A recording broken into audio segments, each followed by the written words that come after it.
चुका है। ये युग विकासवाद का है। Troubles began as early as 2013 when China expanded its Belt and Road Initiative. Massive construction projects in Pakistan, Sri Lanka, Bangladesh, and the Maldives caused unease in Delhi. If you ask me, is our relationship normal today? My answer to you is no, it is not. China is clearly becoming a much stronger military power. India has also stepped up its participation in the Quad, which is a group of 4 countries, including the US, Australia, and Japan.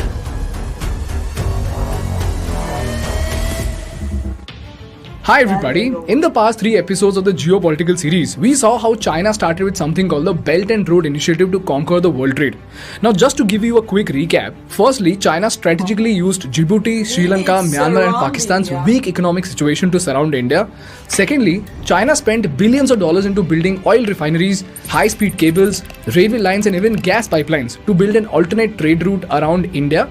And lastly, China is building an extremely strategic railway line from London to China and another railway line from China to Iran, passing through Kyrgyzstan, Uzbekistan, Turkmenistan, finally ending at Tehran in Iran. This is how China is literally building its own trade route to become an economic superpower, and in this process, China intends to surround its rivals like India and eventually gain military and economic advantage over the United States. This is what we have covered until now. Now, when China is doing so many things, India is obviously not a saint to keep quiet and let China become stronger, right? So the question over here is, what exactly is India doing to tackle the security implications of the Belt and Road Initiative? What is India's strategy to face China in case of a military conflict? And lastly, what are the study materials to help you understand India's geopolitical moves better? This video is brought to you by WintWealth, but more on this at the end of the video. The answer to this lies in a very important quote by a historian named Alfred Thayer. In his theory of sea dominance, Alfred Thayer said that whoever conquers the Indian Ocean will dominate the whole of Asia. So let's try to understand why is the Indian Ocean so important in geopolitics. Well, if you look at the world map, you will see that the Indian Ocean region consists of 28 countries spanning across 3 continents and covers 17.5% of the global land area. These countries include 21 members of an association called the Indian Ocean Rim Association. This includes major nations like Australia, Bangladesh, India, Indonesia, Iran, Kenya, Malaysia, Oman, Singapore, South Africa, Sri Lanka, Thailand, UAE and Yemen. Then there are 7 others who are not a part of this association, which includes Brunei, Cambodia, Maldives, Myanmar, Pakistan, Timor-Leste and Vietnam. And this region is home to over 35% of the world's population, which is around 2.6 billion people. Now, if you notice something very peculiar about all these nations that I stated, you will realize that the Indian Ocean region is home to some of the fastest growing countries in the world. Secondly, it is one of the most strategic regions in the world, which falls at the crossroads of the global trade itself. The Indian Ocean connects the international economies in the North Atlantic to the Asia-Pacific region. And secondly, the major sea routes that connect the Middle East, Africa and East Asia with both Europe and America also lie in the Indian Ocean itself. And what is absolutely mind-boggling about the Indian Ocean is that 80% of the entire world's maritime oil trade flows through just 3 narrow passages of the Indian Ocean. These passages are at the Strait of Hormuz, Strait of Malacca and the Strait of Bab el-Mandeb. These points are what we call as choke points, as in if you choke these points, the major part of the world trade itself will come to a standstill. If this is very clear to you, let's understand these choke points better. The Strait of Hormuz is a strait between the Persian Gulf and the Gulf of Oman. The Strait of Malacca, as you know, is this place between the Malay Peninsula and the Indian Ocean island of Sumatra. The Bab el-Mandeb is a strait between Yemen on the Arabian Peninsula, Djibouti and Eritrea in the Horn of Africa. This strait connects the Red Sea to the Gulf of Eden. And apart from these 3 choke points, we have 4 more, which are the Mozambique Channel, the Suez Canal, the Sunda Strait and the Lombok Strait. Now, if you remember from our previous episode, China has very clearly entered very close to all these choke points. To establish dominance over the Strait of Hormuz, China has the Gwadar port in Pakistan on a 40-year lease. and it also has its infrastructure and railway lines to Iran. To establish dominance over the Strait of Bab el-Mandeb and the Suez Canal, China has debt-trapped Djibouti to build its naval base. And then, to capitalize on the Strait of Malacca, Sunda Strait and the Lombok Strait, China has made strategic alliance with Indonesia to build its infrastructure projects. And if you go through the details of the Chinese relations very closely, you will see that China has already established very close relations with the Mozambique government and has established control over a port called the Dar es Salaam port in Tanzania. So in short, the world trade can be stopped within a jiffy if you have control over these choke points in the Indian Ocean. And at the same time, if you do not have control over these points, your enemy can block your trade in no time. And quite evidently, China has slowly extended its dominance over all these choke points. This is the reason why the Indian Ocean is an extremely crucial region with respect to maritime trade and more importantly for India because of China. But the story does not end here. Apart from maritime trade routes, the Indian Ocean contains some of the most precious resources in the world. In fact, a large portion of the resources of the Indian Ocean is yet to be explored. And it is said that 16.8% of the entire world's reserves and 27.9% of natural gas reserves are in the Indian Ocean itself. And this is where the Indo-China conflict comes in. The string of pearls theory very simply is that China is trying to encircle India with a number of naval bases in surrounding countries in such a way that it's like a string of pearls around your neck, which the Chinese can then tighten to choke you and choke your neck. There is a Cold War that is created between India and China. The string of pearls theory has been discussed for more than a decade, and the Ukraine crisis has renewed interest in the subject. My answer to that has always been, even if they're trying to do it, which is debatable, I would say that India has a fairly robust neck, I don't have and that's so not much so easily strangled. knowledge, but that was a good video. It's informative. China has very strategically emerged as one of the most important trading partners of the Indian Ocean region, and it accounts for 16.1% of its total goods trade as of 2017. And like we saw in the Belt and Road video, in the past 2 decades, China has been building infrastructure projects in Sri Lanka, Myanmar, Pakistan and Djibouti. Why? Because all of these regions fall in the trade route of China's oil imports and their exports to Africa, Middle East and Europe. So we have the Gwadar port in Pakistan, Hambantota port in Sri Lanka, Djibouti's naval base and even Myanmar's Quoc Phu port. This is what is being called as the strings of pearls theory. Now the burning question over here is, what exactly is India doing to tackle it? Well, instead of openly and boldly announcing its strategy like China, India has been slowly and steadily operating in a stealth mode with something called the necklace of diamonds strategy.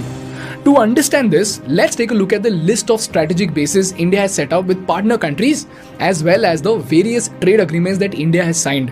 And by the way, you must have seen a lot of people who often criticize the Prime Minister saying that he's wasting India's money by taking a world tour. Well, for those of you, here's why the Prime Minister of India spends countless hours in traveling all around the world. हम अपने देश की अखंडता और संप्रभुता के साथ समझौता नहीं करते हैं। जब भी समय आया है, हमने देश की अखंडता और संप्रभुता की रक्षा करने में अपनी शक्ति का प्रदर्शन किया, अपनी क्षमताओं को साबित किया। चाहे स्थिति कुछ भी हो, परिस्थिति कुछ भी हो, भारत पूरी दृढ़ता से देश की एक एक इंच जमीन की, देश के स्वाभिमान की रक्षा करेगा। हमारे लिए भारत की अखंडता और संप्रभुता सर्वोच्च है और इसकी रक्षा करने से हमें कोई भी रोक नहीं सकता। First, let's start from the counter for China's strategic placement at Gwadar and Djibouti. For this, India has very cleverly placed its base over here in Oman, and here's where we have the Dakum port. The Dakum port is where India's important crude imports flow from the Persian Gulf. This place is strategically located on the southeastern seaboard of Oman and is overlooking both the Arabian Sea and the Indian Ocean. On top of that, it is also straddled along the critical sea lanes in the Arabian Sea and the Gulf of Eden. And all thanks to India's relation with Oman, we have military access to this port, which makes it a great defense point. Then we come to this region that is close to the second choke point, which is the Mozambique Channel. In 2015, Modi ji signed an agreement with the Seychelles president to develop a place called the Assumption Island for military use. But unfortunately, after this deal was done, there were a lot of protests. There was a change in government, because of which this diamond as of now is in a shaky situation. Then we come to perhaps the most important choke point of all, which is the Strait of Malacca and the other two choke points right beside it. Here's where we have the Changi Naval Base, wherein in 2018, Modi ji signed an agreement with the government of Singapore. This agreement has provided direct access to the Indian Navy itself.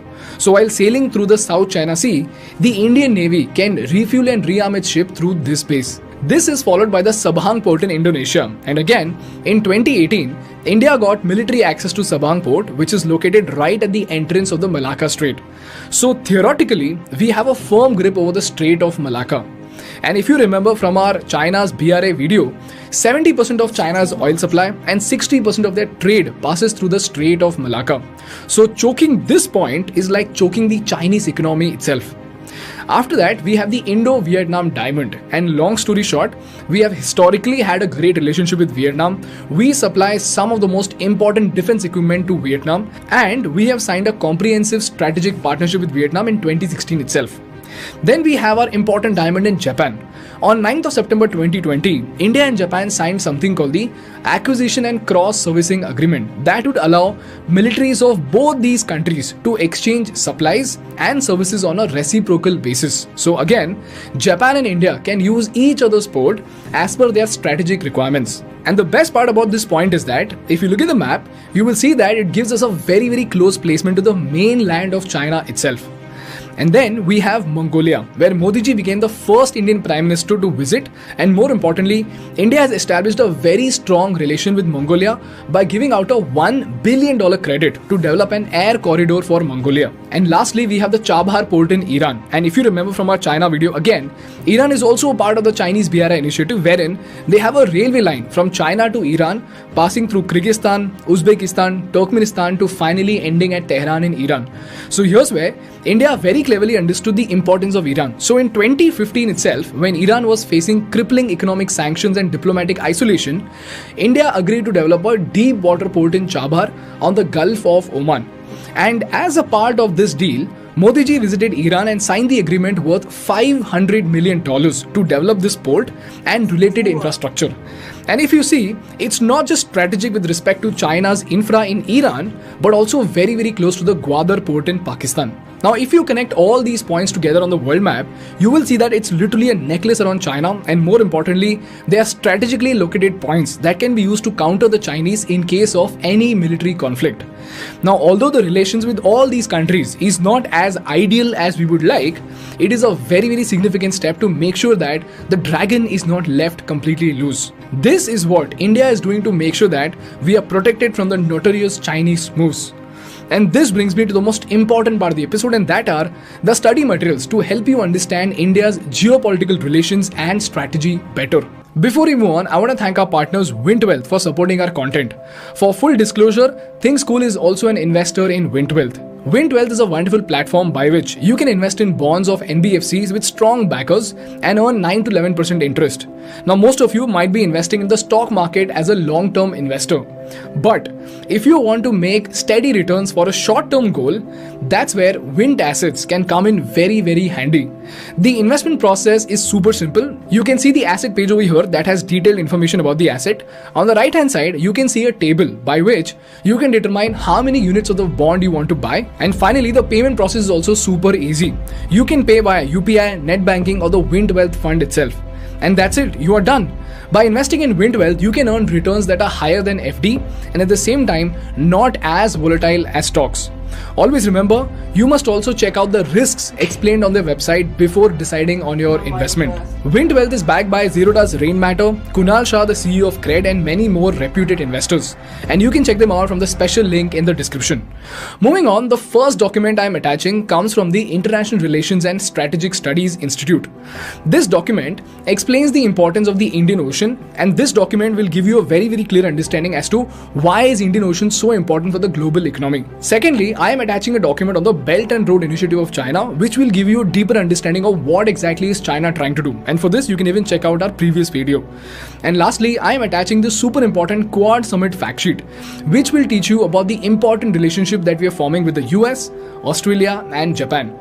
Read through this document very carefully because it will give you a very deep understanding about how India and other nations actually collaborate together to actually tackle their common threats and to capitalize on their opportunity. So as citizens of India, using these documents, you will very easily be able to understand the international relations strategy of India to counter China and other threats.